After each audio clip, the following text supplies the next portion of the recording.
Oke, hello semua. Kenalin aku di Mana. Kali ini aku akan membahas sejarah jaringan 4G. Namun, sebelum masuk ke sejarahnya, ada baiknya kita mengetahui apa itu jaringan 4G.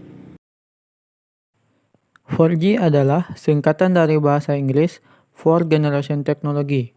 Istilah ini umumnya digunakan untuk mengacu kepada standar generasi keempat dari teknologi telepon seluler.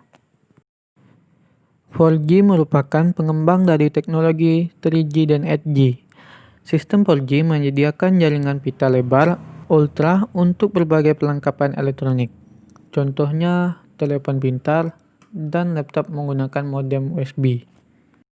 Berikut adalah sejarah perkembangan teknologi nirkabel dapat dirangkum sebagai berikut. Generasi pertama.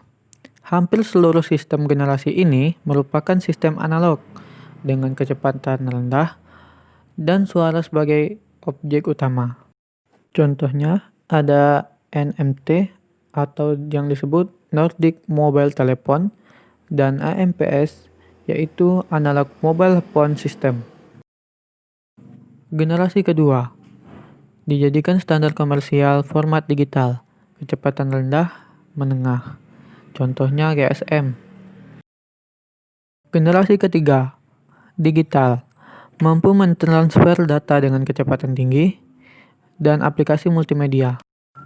Contohnya WCDMA atau dikenal juga dengan UMTS dan CDMA 2000. Secara sederhana, dapat diartikan bahwa teknologi 1G adalah telepon analog yang menggunakan seluler, sementara teknologi 2G dan 3G merupakan ISDN. Antara generasi kedua dan generasi ketiga, sering disisipkan generasi 2,5, yaitu digital kecepatan menengah hingga 150 kbps. Teknologi yang masuk kategori 2,5G adalah layanan berbasis data seperti GPRS dan 8G.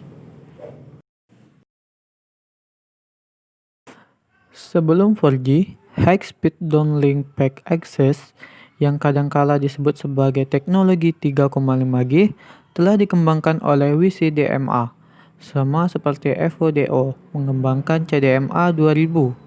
HSDPA adalah sebuah protokol telepon genggam yang memberikan jalur evolusi untuk jaringan universal mobile telekomunikasi sistem yang akan dapat memberikan kapasitas data yang lebih besar sampai 14,4 MB per detik.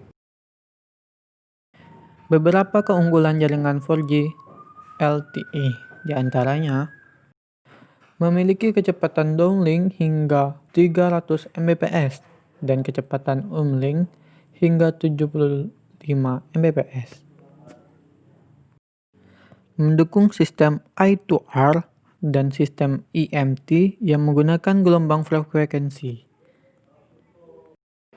Mendukung kecepatan transfer volt karena 4G memiliki frekuensi band yang jauh lebih tinggi.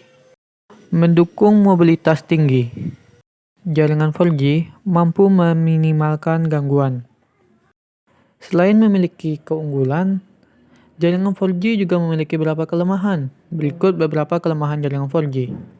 Pertama, untuk membuat infrastruktur jaringan yang baru, dibutuhkan biaya yang cukup mahal dibandingkan jaringan 3G, 8G, dan 1G. Kedua, dibutuhkan penginstalan peralatan yang baru jika jaringan diperbarui. Tiga, dibutuhkan mobile device yang baru mendukung teknologi 4G LTE jika jaringan diperbarui.